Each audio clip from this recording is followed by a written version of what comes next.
el día de hoy y más con este programa que hemos preparado. Es un programa difícil, vamos a decirlo así. Es un tema extremadamente complicado y sobre todo es un tema que puede generar muchísima controversia, pero creo importantísimo que abordemos este tema porque hay que decir las cosas tal cual como son, ¿no? Y uno de los grandes problemas que tiene el cristianismo en general es su división. Muchas personas, muchas, me ha tocado a través de redes sociales y de diálogos con muchas personas que ellos rechazan la fe en Cristo, rechazan la fe de la Trinidad en general, rechazan todo lo que tiene que ver con el cristianismo por la simple y sencilla razón de que no ven unidad. Y esto es un problema grave y se ha ido agravando a lo largo de los años, ¿no? Entonces hay que ser muy claros, es necesario hacer este tipo de programas. Recuerden que la intención de este programa nace como un deseo de hacer algo de apologética, algo de teología, algo de moral y sobre todo hablar con ustedes de una manera muy directa sobre todo lo que implica nuestra fe. Y pues bien, hay que hablar de este tema que es el tema de las sectas que son el gran engaño, el gran problema, la gran división que está teniendo el cristianismo es por causa de las sectas. Pero antes de entrar en materia, les recuerdo que estamos en redes sociales. Estoy listo aquí para recibir todos y cada uno de sus mensajes. Estamos transmitiendo en vivo. Ojalá puedan ponerse en contacto con nosotros en este momento. Les digo, aquí lo tengo listo ya el teléfono para platicar con todos y cada uno de ustedes y expresar sus opiniones y buscar la manera de crear un diálogo entre nosotros que nos permita encontrar esos puntos de advertencia, esas banderas rojas para que las personas que están adentrándose en el conocimiento de su fe se den cuenta de que la división, la separación no es el camino correcto. Estamos transmitiendo por Valora Radio en Facebook Live y también estamos transmitiendo por la www.valoraradio.org. Listos para recibir todos sus comentarios. Bueno, secta. ¿Qué es una secta? Bueno, la palabra secta procede del latín sectare, que significa división o corte.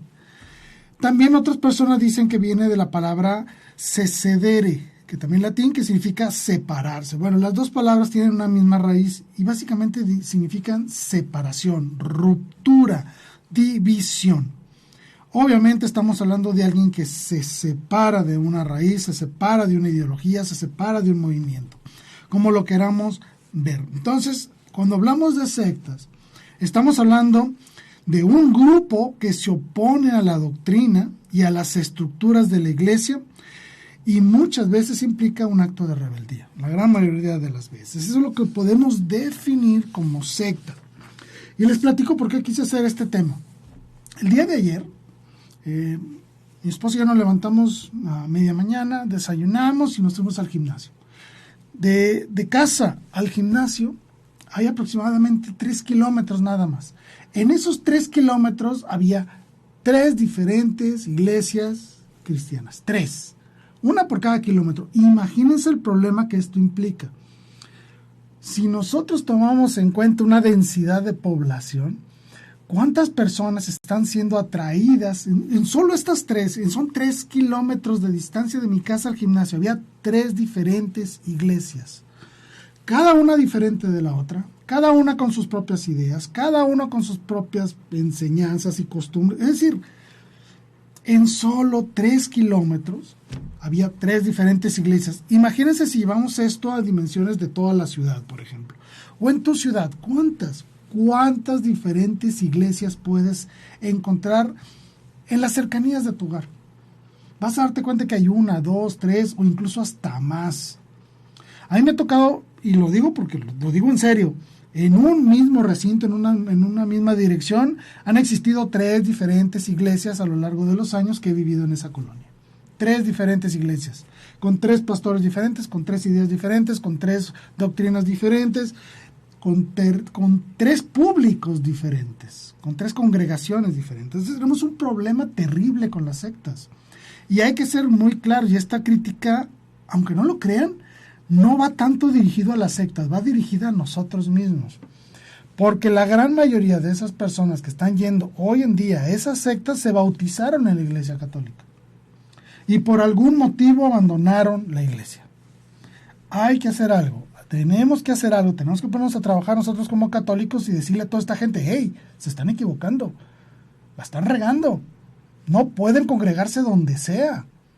No se trata de eso. La fe cristiana no significa eso de haz tu propia iglesita, vive tus propias ideas, vive tus propias doctrinas, cree lo que se te venga en gana y ya te vas a salvar. No, la verdad es que no. El padre de la mentira es el demonio. Y si en una secta se dicen mentiras, herejías, blasfemias, errores doctrinales, errores morales, errores de interpretación de la Sagrada Escritura, pues ¿quién es el padre de todas estas sectas? Y discúlpenme si ofendo a alguien. No es mi intención ofenderlos, pero sí llamar la atención de que debemos de entender que la división, la mentira, el engaño no vienen de parte de Dios. Chesterton, que es uno de mis autores favoritos, como ya lo habrán notado, decía: lo malo de que los hombres hayan dejado de creer en Dios no es que no crean en nada, sino que están dispuestos a creer en todo o en cualquier cosa. Y ese es el gran problema que tenemos en el cristianismo. No tenemos ni la más remota idea de qué es nuestra doctrina. ¿En qué creemos? ¿Por qué lo creemos? ¿Cómo anunciarlo y defenderlo? La gran mayoría de los católicos no conocemos estas tres cosas. No las conocemos. Llega cualquier persona que nos dispara con 3 o 4 versículos bíblicos, nos hace bolas, nos embrutece, nos echa 2, 3 mentiras, como se dice, envueltas en medias verdades, y ya tienen una persona más que abandona la iglesia y se va a una secta. Hay que evitar esto. Señores, hay que conocer nuestra fe. Lo repito, ¿en qué creemos? ¿Por qué lo creemos? ¿Cómo defenderlo y anunciarlo? Esto es obligatorio para todos y cada uno de nosotros. No permitas que nadie en tu casa, nadie, caiga en las manos de alguna secta. Tengamos mucho cuidado. Un autor, incluso es un autor cristiano, ni siquiera es católico, llamado Dave Breeze, decía: una secta es una perversión religiosa. Ojo, perversión, es tomar algo que es puro y distorsionarlo.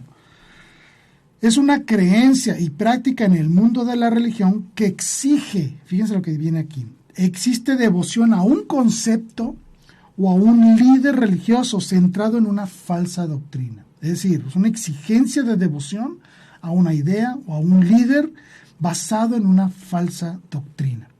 Es una herejía organizada y, como yo les digo muchas veces a mis alumnos, es la organización de la herejía. Bueno, hay que tener mucho cuidado con esto. Las sectas, quédenselo muy claro, es una perversión o una distorsión de la verdad. Y es una organización que se funda en torno a una persona con doctrinas falsas, con falsedades. Y aquí viene lo más peligroso, y es en la interpretación. Hay que entender esto. Estas sectas se congregan alrededor de personas específicas que interpretan la Biblia de una manera específica para ahondar en una ideología o en una doctrina errónea. ¿Por qué lo digo así? Porque las sectas surgen de 2 conceptos principales. El primero es una interpretación exclusiva de las Sagradas Escrituras o una conveniencia social o económica. De ahí surgen. Ese es el verdadero sentido de una mala interpretación de la Escritura o de una ambición social o económica. Cuando juntas las dos, pues ya tienes una mega secta, ¿no?, que se forman constantemente. Aprovecho para mandar un saludo. Marce, qué gusto que nos estés acompañando, te mando un saludo. Y también para Alba del Rosario de Cima. Gracias por estarme acompañando el día de hoy. Les mando un abrazo y un saludo. Gracias de verdad. Ok, vamos a ser muy claros en esto. Todas estas sectas tienen doctrinas. El problema es que no son doctrinas definidas, así como lo escuchan. Si nosotros vamos al catolicismo, a la Iglesia Católica, tiene toda una doctrina definida a lo largo de 2000 años. Es lo que llamamos el magisterio de la Iglesia, en que creemos. Y esta creencia está sustentada en las fuentes de la revelación, la Sagrada Escritura y la Sagrada Tradición. Eso es lo que llamamos el depósito de la fe. De este depósito de la fe, la Iglesia lo que hace es tomar todos esos conceptos y nos presenta la doctrina. De una manera muy sencilla, para no complicarnos la existencia ni ponernos a revisar tratados de teología o tratados de teología moral. No, vayamos al catecismo de la Iglesia. Vamos a ¿cómo se puede decir? A hablarlo de una manera muy sencilla. Creo, lee el catecismo. Y es un libro así de grueso. Es decir, No tenemos solo unas creencias basadas en 3, 4, 5 enunciados, que es lo que principalmente manejan mucho las sectas, que son simples y pequeños enunciados de algunas ideas. Entonces hay que tener mucho cuidado con esto del cristianismo en las sectas, porque parten de nuevas ideas, nuevas doctrinas que rechazan por completo toda la historia, rechazan por completo toda la tradición, rechazan por completo todo el cristianismo de 2000 años para atrás. Lo rechazan, lo destruyen. Y ellos toman un libro llamado Biblia y lo interpretan a su modo. ¿Por qué? Ya lo dije, porque tienen una idea diferente, inclusive, voy a decirlo, posiblemente muchas personas de buena voluntad quieren tomar una Biblia e interpretarla de cierto modo. O porque está el componente social y económico. Hay que tener mucho cuidado. No surgen de una verdadera devoción, no surgen de una verdadera inspiración del Espíritu Santo. La división siempre será obra del demonio. Y aunque yo esté haciendo estas afirmaciones, por favor, no vayan a creer que estoy queriendo faltar a ese espíritu ecuménico que nos hizo el llamado su santidad San Juan Pablo II. No. Mi intención no es ofender. Mi intención no es atacar. Mi intención no es hacer deplorable, rechazar o ridiculizar a todos estos movimientos, estos miles y miles de movimientos cristianos que existen. No es mi intención. Mi intención es llegar primero a ti, católico, para mostrarte la importancia de formarte en tu fe y no permitas que nadie te engañe. Y segundo, si tú no eres católico o eras católico, te fuiste a una secta, tomes en cuenta todo lo que voy a decir hoy, para que reflexiones realmente si estás congregándote en la verdadera iglesia de Dios. De antemano te lo digo, no lo estás. Si no estás en la iglesia católica, no estás en la verdadera iglesia. Porque esta iglesia es la única que tiene 2000 años de historia. Y lo puedes seguir a través de los elementos humanos, la historia. Puedes deducir cuál es la verdadera iglesia y cuáles eran las creencias de esta iglesia hace 2000 años. Y te vas a dar cuenta que son las mismas que tenemos hoy en día. Eso es lo que nos habla de unidad en todo lo que somos nosotros como iglesia, como doctrina, como liturgia, como etcétera, etcétera, etcétera. Ese es el llamado hoy. Por eso quise hablar de las sectas, para comprender que tenemos que tener mucho cuidado en dónde ponemos nuestra confianza en la salvación. Muy importante lo que acabo de decir. ¿A quién le vas a depositar tu fe y tu confianza para salvarte? Yo sé que si eres cristiano vas a decir, yo se la pongo a Jesucristo. Espérame. Cuidado con esto, porque no siempre es cierto. Te lo voy a poner de un ejemplo muy sencillo.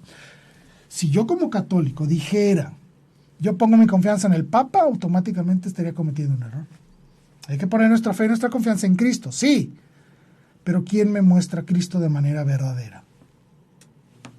¿Por qué hablo del Papa? Porque el Papa implica una sucesión de obispos, 266 obispos a lo largo de la historia, que podemos trazar hasta San Pedro. Hay una continuidad en la enseñanza. Si tú te vas a cualquier secta, la que quieras, te puedo asegurar que no pasa de más de 200 años para atrás. Y si estás en alguna de las llamadas iglesias históricas, que son los luteranos, los calvinistas, los anglicanos y los puritanos, si no estás en alguno de estos cuatro, tu secta no tiene ni más de 200 años. Las más viejas tienen 160 años. Así que tengan mucho cuidado, mucho cuidado. Lo vuelvo a repetir porque quiero que quede bien claro. El verdadero cristianismo puede ser trazado hasta sus orígenes en Cristo Jesús. ¿Se entendió? Si yo quiero estar en la iglesia de Cristo, tengo que ver cuál es la iglesia que fundó Cristo. ¿Cuál es esa iglesia que permanece inamovible desde los últimos 2000 años? ¿Cuál es? No te atrevan a decirme que los evangélicos, que los presbiteranos, que los anglicanos, que los bautistas. No, la verdad es que ellos no. Solo vas a poderlo trazar hacia una sola iglesia, la iglesia católica. Recordemos, Cristo es unidad, no división. Por lo tanto, todo aquello que implique división, todo aquello que implique que es una nueva iglesia, estamos hablando ya de un problema de base. No es Cristo el fundador de esa iglesia. Y hasta me da risa los nombres tan interesantes que le ponen, ¿no? La iglesia de la gracia, la iglesia de esto, la iglesia de aquello. Unas cosas impresionantes, ¿no? Bueno, tengan muchísimo cuidado. Una serie de versículos que me gusta mucho utilizar cuando hablo de este tema. El primero es los últimos 2 versículos del Evangelio según San Mateo, porque dicen esto: por lo tanto, id y hacer discípulos a todas las naciones, bautizándolos en el nombre del Padre, del Hijo y del Espíritu Santo, enseñándoles que guarden todas las cosas que yo les he mandado. Ojo, que aprendan y guarden las cosas que Cristo le ha mandado a los apóstoles. Y yo estoy con ustedes todos los días hasta el fin del mundo. Esto es muy importante. Hay 3 puntos importantes. Primero, enseñándoles. Eso implica que debe haber una doctrina, no muchas, una. Porque Jesucristo es uno, por lo tanto su enseñanza es una. ¿Se entiende? No se vale que en una iglesia te enseñen una cosa, te vas a la siguiente y te enseñen otra, vas a la siguiente y te enseñen otra. Eso no se vale. O que en la misma iglesia llega un pastor, te enseña unas cosas, se muere, llega un pastor sustituto y te enseña otras cosas. Tampoco se vale. Segundo, que guarden las cosas que yo les he mandado. Habla de guardar. Ojo con este concepto. Este concepto de guardar no es de que, ay, sí, me lo enseñaste, guardo mi libro y lo guardo en la casa. No. Guardar significa actuar en consecuencia. Me enseñas algo, lo guardo para las siguientes generaciones. Una acción de traslado. Por lo tanto, necesitamos continuidad histórica. Y tercero, yo voy a estar con ustedes todos los días hasta el fin del mundo. Cristo no abandona su iglesia. Esto es fundamental. Cristo no abandona su iglesia. ¿Se entiende? Por lo tanto, solo puede haber una. Si de repente surge una iglesia que dice, aquí tenemos la sana doctrina, ¿quiere decir que Cristo abandonó a su primera iglesia y ahora se fue con ellos? ¿Se entiende cómo esto rompe con la unidad de Cristo? ¿Rompe con el cuerpo místico de Cristo? La iglesia es una, tiene 2000 años de antigüedad. Vayan a buscar cuál es la única iglesia que tiene 2000 años de antigüedad. Vayan y búsquenla. Se van a dar cuenta que es la iglesia católica, no la iglesia de la esquina, no la secta que está en la otra esquina, no en la secta que está a media cuadra después. No, hay que tener mucho cuidado, ¿sí? Otro punto importante con este versículo es que estamos hablando de los discípulos, un mandato dado a los discípulos, a un grupo específico de personas, no a todos. ¿Por qué quiero hacer esta distinción? Porque si este mandato fue dado por Cristo a un grupo de discípulos es porque a ellos les dio la autoridad necesaria para enseñar, para bautizar. Es decir, ellos tenían un ministerio especial. Que ese ministerio fue transmitido a lo largo de los años mediante la imposición de manos. Eso lo podemos leer en Timoteo, la primera carta a Timoteo del apóstol San Pablo. No desperdicies este don que se te ha dado a través de la imposición de las manos por parte del presbiterio. ¿Sí? Es que si alguien llega y dice, soy el pastor, espérate, ¿qué ministerio te nombró a ti pastor? ¿Qué presbiterio te ampara? Y se pone así hacia atrás, y se van a dar cuenta que hay un momento en el que no existe un presbiterio, no existe una verdadera sucesión apostólica hasta los confines del inicio de la historia del cristianismo. No existen con ellos. Entonces cualquiera que se diga que es pastor, pues está haciendo mentiras, porque no es pastor, a menos que tenga ovejitas en su casa, no es pastor. ¿Ok? Bien. Nuestro Señor Dios dijo algo muy interesante, y lo confirma también San Pablo más adelante, cuando dice que debemos de ser una sola fe, un solo bautismo. Una sola fe, no miles, una. Cuando yo platico estos versículos con algunas personas que no son católicas, son cristianas, en los que hemos entrado en debates y cosas de eso a lo largo de los años, ellos me dicen, es que esta es una sola fe porque creemos en Jesucristo. Y me salen con este argumento. Es que nosotros, todas las sectas, creemos en partes fundamentales. Y ellos aquí mismo se declaran diferentes de unos y de otros, rompiendo con esta unidad. El hecho de que ellos tengan 4, 5, 10 ideas o 10 creencias iguales en todas las sectas, no significa que sean la misma iglesia. No significa eso. No se trata de tener algunas verdades en común. Eso no las hace cristianas ni las hace verdaderas. Hay que tener toda la fe completa o no. Ya lo dijo nuestro Señor Jesucristo. O estás conmigo, completo, o estás en contra mía. O recoges o desparramas. O eres frío o eres caliente. No se valen las medias tintas. No se vale tener una tibieza teológica. Pues creemos algunas cosas similares entre unos y otros. Eso no sirve para nada. Absolutamente para nada. Ahí no están los medios de salvación. Ahí no está la verdadera doctrina. Ahí no está Jesucristo actuando como iglesia. No está. Discúlpeme. Pero es la verdad. Ahí no están asistidos por el Espíritu Santo. No. Porque no fue a ellos a los que les dejó el Espíritu Santo, se los dejó a los apóstoles y ellos lo transmiten a través del ministerio sacerdotal, que es a través de la imposición de manos del presbiterio, que no se nos olvide nunca eso. Lupita de Patiño, te mando un abrazote. Gracias, Lupita, por estarme acompañando el día de hoy. Dice, gracias por compartir, gracias. Es un tema difícil, Lupita, es un tema muy complicado, porque obviamente me pongo posiblemente en contra de muchas personas. Y lo repito porque quiero que quede bien claro, no es mi intención bajo ninguna circunstancia ofender o atacar, pero sí hacerles despertar de que la iglesia, el depósito de la fe está en la iglesia y esto implica una sola fe y que los cristianos debemos estar en unidad. ¿Cómo puedo yo saber?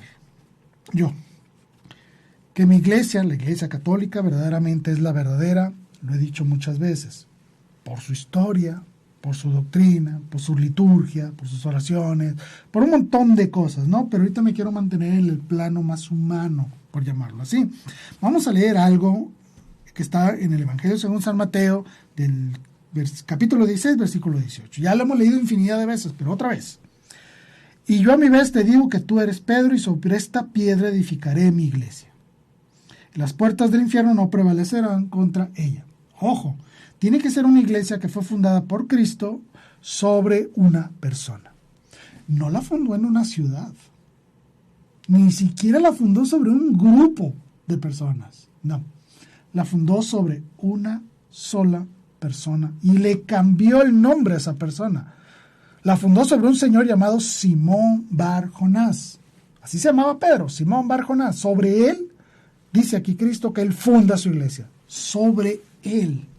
Sobre una persona, que es lo que hoy conocemos como Papa. ¿Sí? Que el papado ha tenido una evolución a lo largo de 2000 años, claro, pero eso es tema de otro tema, es de otro programa, perdón. ¿Sí? Pero esto es muy importante. La verdadera iglesia debe estar sustentada con una sucesión apostólica del apóstol San Pedro, como obispo de Roma, como obispo de la diócesis de San Juan de Letrán en Roma. ¿Sí? Él es quien queda a cargo de la Iglesia Universal, por ser una sucesión de aquel sobre el cual fue edificada la iglesia y es un signo visible de unidad, el Papa, el Santo Padre. Bueno, ¿por qué hay que cuidar todos estos detalles? Muy sencillo, y esto es lo que quiero que se entienda de manera clara. Si yo tengo, según el resguardo de la misma escritura, yo tengo que Jesús le dio autoridad a una persona, y alrededor de esta persona estaban sus columnas, llamadas apóstoles, les entregó toda la fe, todo lo que le llamamos el depósito de la fe, ¿sí? Y que los manda a enseñar y guardar las cosas que hizo Jesús, y que además le manda a Pedro de manera específica confirmar la fe de los hermanos, que es un ministerio de confirmación específico. Cuando tú no tienes esto, tú no tienes la certeza de que estás en una verdadera fe. Esto es fundamental. Yo puedo escuchar a muy buenos pastores, muy buenos, la verdad, que tienen una gran capacidad de enseñanza, son muy buenos para hablar, son muy buenos para comunicar, son muy buenos para manejar el evangelio, y lo mueven, lo suben, lo bajan, te lo acomodan y te lo presentan de una manera impresionante, y está el grupo de rock tocando ahí, y las luces, y de repente sube alguien ahí que hace los milagros de que te endereza los brazos. Bueno, te hacen todo un show, ¿no? Hay personas que verdaderamente tienen una gran capacidad para convencer a otros. Su elocuencia, su uso de palabras, su imponencia en un estrado es magnífica, claro que sí. Pero eso no garantiza que te estén enseñando la verdad. Y ese es el gran problema, no te están garantizando que te estén enseñando la verdad. ¿Quién me garantiza a mí que me están enseñando la verdad? Es lo que nosotros llamamos magisterio de la iglesia.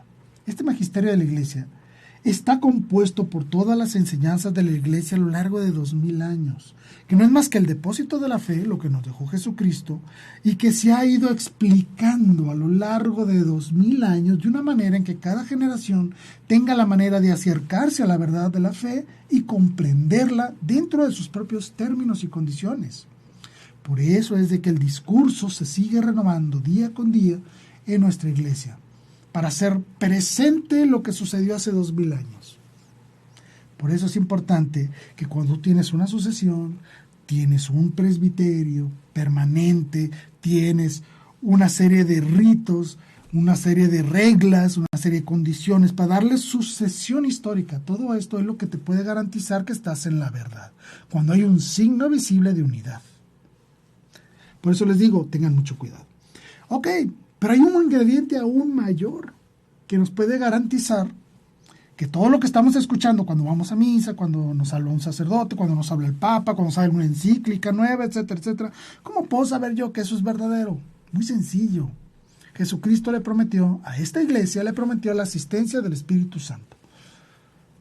Él les recordará todo. ¿Recuerdan que viene en el Evangelio? Eso es lo que nosotros nos atenemos y lo decimos de una manera correcta y sencilla. En la Iglesia Católica está la asistencia del Espíritu Santo. Por eso es que se cumplen las palabras de Mateo 28, de Mateo 16, donde dice que las puertas del infierno no van a prevalecer sobre ella. Por eso es que se ha mantenido esta iglesia a lo largo de 2000 años. Tiempos difíciles, tiempos buenos, tiempos de todo tipo, sí. Pero ahí está. Y la puedes tú rastrear a través de la historia. Y no solo eso. Las enseñanzas que tú encuentras en la Sagrada Escritura las vas a encontrar en todos los siglos explicados por sacerdotes, obispos, teólogos católicos. Y esto que decían en el siglo I, por ejemplo, lo que decían las cartas de San Clemente Romano, cuarto papa de la historia, concuerda perfectamente con lo que te enseña hoy la Iglesia. Ve las cartas de San Policarpo de Esmirna y concuerdan con lo de hoy. Lee las cartas de San Justino Mártir del siglo II y concuerdan con lo de hoy. Lee las cartas de San Ignacio de Antioquía del año 107 y concuerdan perfectamente con lo que creemos hoy. Si tú te pones a buscar, si tú estás en alguna congregación cristiana no católica, en alguna de las tantas que existen, y tú te pones a buscar, por ejemplo, alguna enseñanza que te dijo tu pastor y la vas y la quieres buscar en el siglo II, vas a tener un serio problema. Por ejemplo, la sola escritura. Solo la Biblia es palabra de Dios. Eso es lo que dice esta herejía de la sola escritura. Y ellos te dicen, ¿no? La Biblia es la única autoridad, la única fuente de fe, la única fuente de revelación. Es lo que ellos te dicen. Pero eso creían los cristianos en el siglo II, III, siglo IV, V, en el VI. Y así te puedes ir. Y no vas a encontrar eso. Jamás lo vas a encontrar. Si ellos te dicen, solo con creer en Jesucristo ya te salvaste, ¿eso está en la Biblia? ¿Eso está en las enseñanzas de la iglesia en el siglo I, II, III, IV, V? Tampoco lo vas a hallar. Hay que tener mucho cuidado. Si a ti tu pastor te presenta una enseñanza, lo primero que tienes que hacer es, vamos a revisar si esto es verdaderamente concuerda con la interpretación bíblica, primero. Y segundo, vamos a ver si esta es la interpretación de toda la historia de la iglesia. Porque si tu iglesia se dice cristiana, tiene que provenir de Cristo. Y como Cristo no la ha abandonado y ha sido asistida por el Espíritu Santo a lo largo de 2000 años, tiene que haber evidencia de tu iglesia en todos los siglos. Vas a ver que no la vas a encontrar. ¿Sí? Hay que tener mucho, mucho cuidado. Algunas técnicas que se utilizan para convencerte. Obviamente la primera es el biblazo. ¿A qué le llamamos esto? Cuando te empiezan a disparar con versículos bíblicos a lo loco, fuera del contexto, donde te hacen ver, entre comillas, de que estás en una iglesia católica pagana y un montón de tonterías, ¿no? Es decir, destruyen tu fe utilizando tu propio libro, que es la Biblia. La Biblia es un libro católico, no se les olvide eso nunca, ¿no? Obviamente esto te genera frustración, posiblemente coraje, pero inmediatamente llega el ingrediente del temor. Sí. No estás en la verdadera iglesia, eres un idólatra, eres un esto, eres un aquello, eres un pagano, la gran ramera, un montón de tonterías, ¿no? Por lo tanto, te meten la idea de un Dios vengativo que se va a deshacer de ti, te meten el temor a tu salvación. Y en eso, en momentos cuando ahora sí te leen los versículos donde dice Pablo que nadie se glorie por sus obras, por ejemplo. ¿Se acuerdan ese versículo? No. La salvación nos viene dada por la fe para que nadie se gloríe de sus obras. O nadie se salva por las obras de la ley. Versículos sacados fuera de contexto que te los presentan y te hacen decir, tú no puedes hacer nada por tu salvación, lo único que tienes que hacer es creer. Y te destruyen.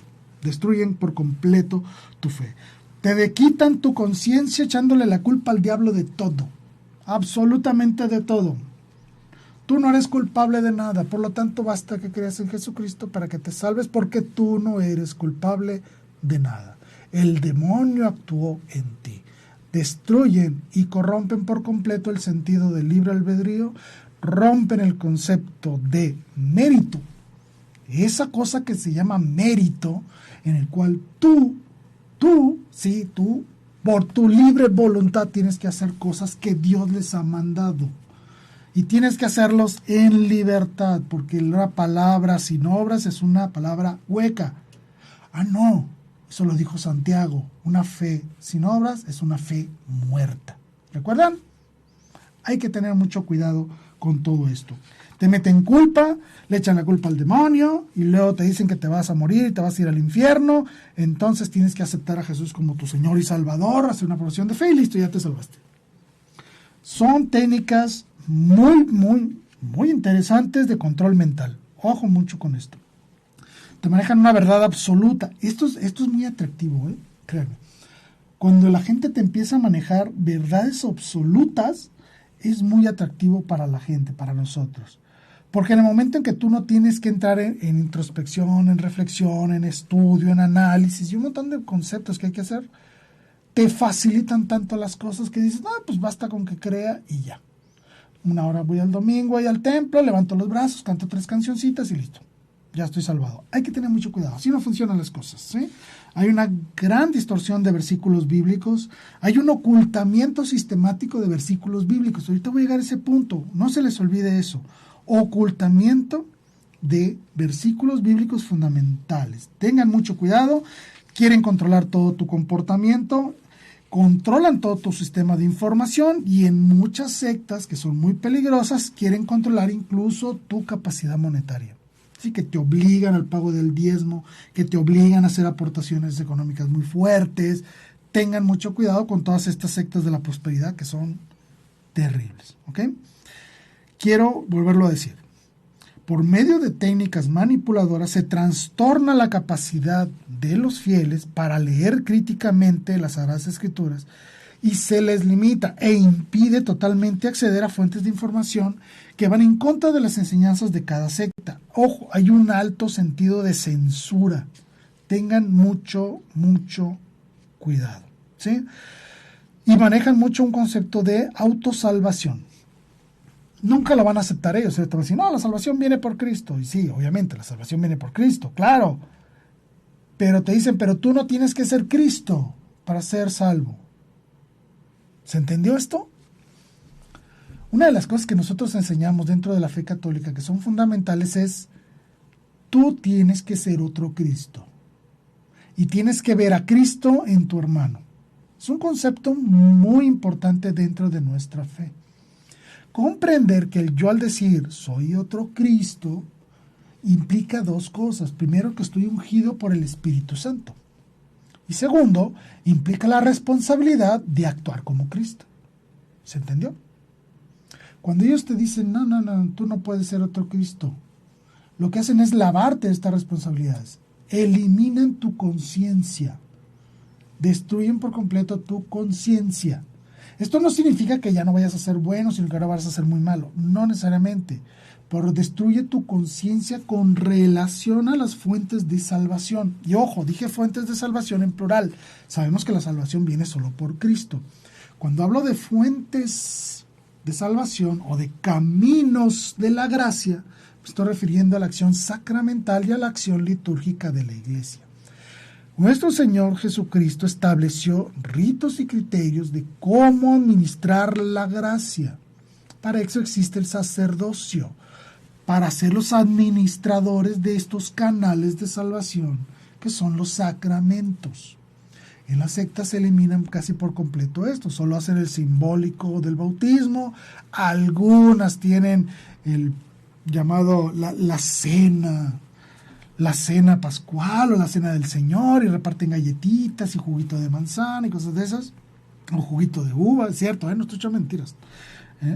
Y otros manejan pues obviamente lo que es el matrimonio. Bueno, hay que tener mucho cuidado. Como ellos manejan mucho la autojustificación con el simple hecho de decir y declarar que yo ya soy salvo porque yo creo en Cristo, automáticamente destruyen su conciencia y no les permite ver más allá de lo que verdaderamente implica ser cristiano, es ser otro Cristo y actuar como otro Cristo, en término completo de esto.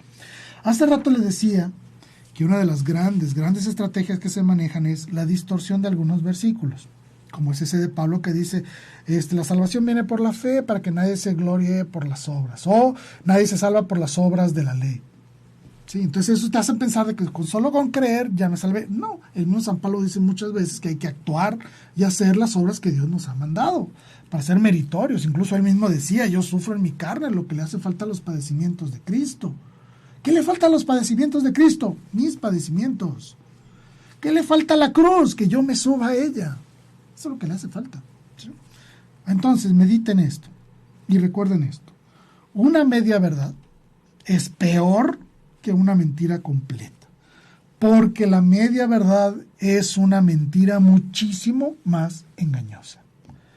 No se dejen engañar. Otros versículos que son difíciles para los protestantes, por ejemplo, la visita de María a su prima Isabel. ¿Cómo pueden explicar ellos la devoción, el respeto, la sumisión tan grande que hace Isabel a María? ¿Quién soy yo para que la Madre del Señor venga a visitarme? Por ejemplo, entonces evitan mucho esos pasajes, evitan el Magnificat. Me llamarán bienaventuradas todas las generaciones. Porque de esa manera implicaría que los católicos tienen razón y le están rindiendo una devoción especial a María, un respeto especial a María, al llamarla la bienaventurada Madre de Dios. ¿Se entiende? Pocas veces vas a escuchar estos versículos, tal vez nunca los escuches dentro de una secta. Otro, el capítulo de Juan 6. Mi carne es verdadera comida, mi sangre es verdadera bebida. El que no come mi carne ni bebe mi sangre no tiene vida eterna. Sacramento de la Sagrada Eucaristía. Pocas veces las van a escuchar. Tengan mucho cuidado. Otro versículo que casi nunca lo van a escuchar, yo creo que nunca lo van a escuchar, Santiago 2. ¿Qué dice? Una fe sin obras es una fe muerta. ¿Sí? Los justos se salvan no solo por la fe, también por las obras. Fe y obras, las dos, juntas, unidas, como una unidad que somos. ¿Por qué? Porque la fe viene dada aquí, el reconocimiento de Dios, y las obras vienen dadas del movimiento del corazón. Toda nuestra integridad humana está al servicio de Cristo y de sus obras. ¿Sí? San Agustín, el obispo de Hipona, decía, no hay ninguna doctrina falsa que no contenga algo de verdadero. Entonces tengan mucho cuidado con el uso de las Sagradas Escrituras dentro de estas sectas. Como ellos no tienen liturgia, se leen los versículos bíblicos que tenga ganas en ese momento el pastor de leer. O sea, no hay una verdadera cadena de celebración de toda la palabra como lo tenemos los católicos. Si ustedes van a misa todos los días durante 3 años, van a leer casi toda la Biblia, casi. Así como lo oyen. En misa van a escuchar casi toda la Biblia en 3 años.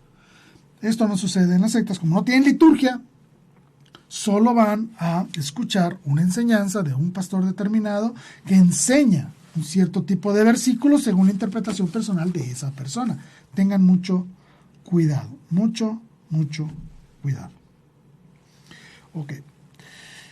¿Cuáles son las principales características de las sectas? Bueno, la primera y la más importante, pues obviamente es el sectarismo. Está separado de todo lo demás. Se separa, no hay comunidad, no hay comunión. La iglesia bautista de esta ciudad posiblemente no es igual a la iglesia bautista que está en Nuevo León, o que está en Mexicali, o que está en Estados Unidos, o que está en Colombia.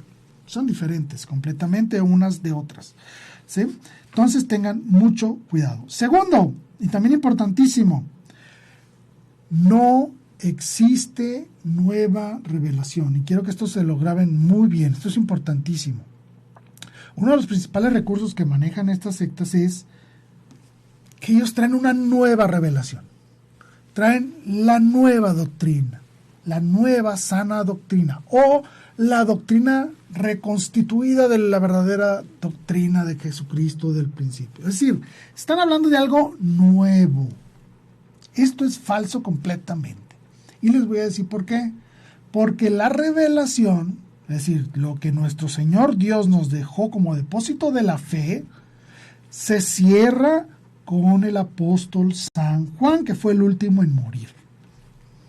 A partir de ese momento ya no hay nueva revelación. No hay. Si alguien viene y le dice, es que Dios me habló y me dijo algo nuevo, huye. Inmediatamente huye de esas personas. Que el Espíritu Santo me inspiró para fundar una nueva iglesia, para reconstituir la iglesia, huyele inmediatamente, eso es completamente falso. ¿Sí? Ahora resulta que estos pastores son más buenos para crear iglesias que el mismísimo Jesucristo. Pues no, tengan mucho cuidado. La revelación no tiene nada de nuevo.